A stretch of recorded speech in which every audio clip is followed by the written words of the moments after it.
This is Carlita again, and I am here because I attended or listened to a webinar hosted by Ray Higdon. And the webinar was on language and the power of language in determining our destiny and laying out and forming our future for success or failure. And we were to do a video on one or two things that we came away with from that training. And the one powerful thing that I came away with is the fact that your story is not your own. It's a very powerful thought, one that I have heard before, and like so many times, it's there, but it's not one of those driving forces that's in the forefront of your mind and driving what you're doing. So I wanted to share this with you, because it is what I walked away with, the most powerful thing that has put me back on point, giving me focus again, to know that I'm not doing this just for me. There's a world, there are people who are depending on me fulfilling my destiny.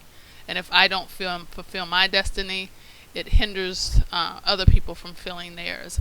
So I wanted to share this quote, and this topic brought this quote back to mind. It's a quote from the movie Akeelah and the Bee, and it's a truncated version of the actual quote. The full quote is a lot longer. I like this one because it's a little shorter and more concise, but you can find the full quote and read that.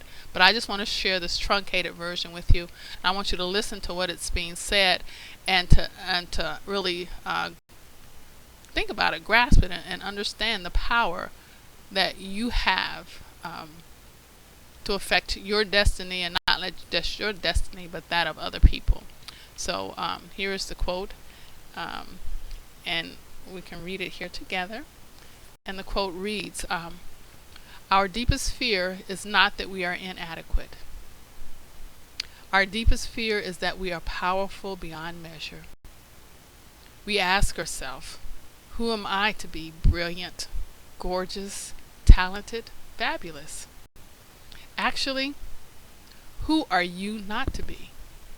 We were born to make manifest the glory of God that is within us, and as we let our own light shine, we unconsciously give other people permission to do the same." That to me is an awesome truth to receive. And the most powerful were the beginning statement and the last statement, are the ones that are obviously the most powerful. Because when I think of the fact that there are people who are waiting for me to step into my greatness and give them the permission to do the same, is an awesome thought, to know that we are that interconnected, that my success and failure are not just mine, that do not just affect me, but there are other people who are looking to me, either consciously or unconsciously or subconscious, and the first part of the statement, where it speaks about our deepest fear is that we are powerful beyond measure.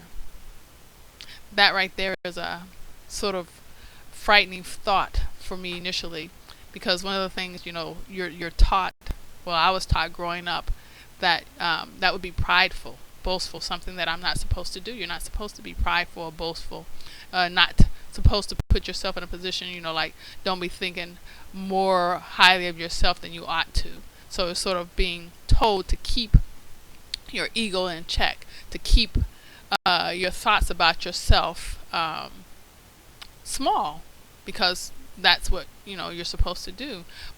But the strength of it is in the fact that it says that I've been told, don't think more highly of yourself than you ought. And the assumption there is that we ought not think highly of ourselves. But clearly, this statement says that I am powerful beyond measure. So the way that I should think of myself is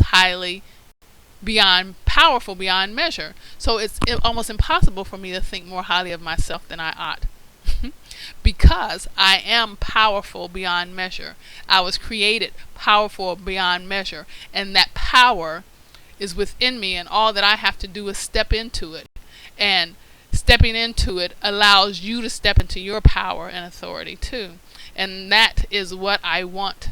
That is what I received, and that's what I want to share with you. The fact that your power and your greatness is important to me. I need you to do what's necessary to be great, to walk in your greatness. I am praying, I am uplifting you, hoping that you step into your greatness, because I need you to do that. I need you to give me the permission to be great. Just like there are people who need me to give them permission to be great, we all need to walk in our greatness so that other people can come along after us. We need to all do this together. And I hope that sharing this will give you cause for pause and thought to think about what you've been taught, to think that you need to be modest, that you need to keep yourself at a low profile and low key, and that you will rethink that and understand that that's not true. That feeling that you get that makes you uncomfortable because you're always shrinking back and trying to make yourself smaller, and you've gotten that feeling inside that makes you think that's not so comfortable. It's because it's not true. You are meant and built to be powerful. So I'm just going to leave you with the fact that I am asking you, please walk into your greatness. And I want you to hold me accountable to me walking in my greatness, because if there's anything that I am doing or not doing that's keeping you from being great, I want to stop doing it. And I want you to stop doing whatever it is you're doing, making yourself small or not doing what's necessary, or speaking of yourself in ways that are causing you to destroy your greatness. Be careful about what you say and how you think about who you are and where you are going, because that's all important in determining your future and, in fact, determining mine. So I'm leaving you with this promise. I will be great so that you will be great. And I'm expecting you to do the same so that I can do the same. All right. I'm closing now, and I will see you on the next video. And remember, refuse to die an unlived life, and we are all to do life well. Bye. Until next time.